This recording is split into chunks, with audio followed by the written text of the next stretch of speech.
বিশ্বের অন্যান্য দেশের ন্যায় বাংলাদেশের খ্রিস্টান ধর্মানুসারীরাও এদিন যথাযথ ধর্মীয় ভাব গাম্ভীর্য ও আচারাদি আনন্দ উৎসব এবং প্রার্থনার মধ্য দিয়ে শুভ বড়দিন উদযাপন করছেন।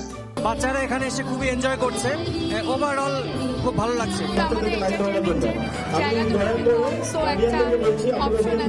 একটা জায়গায় সুন্দর একটা প্রোগ্রাম হচ্ছে, ভালো লাগছে। বড়দিনে সবার কাছে একটাই, সবাইকে শান্তিতে এবং সুখে থাকার বার্তা নিয়ে আসে, সবার জন্য পৃথিবীতে শান্তিতে থাকতে পারে। এ উপলক্ষে রাজধানী ঢাকা সহ সারা দেশে খ্রিস্টান ধর্মাবলম্বীদের ধর্মীয় প্রতিষ্ঠান, গির্জাগুলো, তারকা হোটেলগুলোতে নানান রং বেরঙের আলোকসজ্জার ব্যবস্থা করে সাজানো হয়েছে ভিন্ন আঙ্গিকে। তাছাড়া বড়দিন উপলক্ষে দেশে বিভিন্ন গির্জা, 5 তারকা হোটেল ও বাসায় ক্রিসমাস ট্রি ও যিশুর জন্মস্থল গোয়াল ঘরটির অনুসরণে ঘর সাজিয়ে প্রার্থনা করা হয়।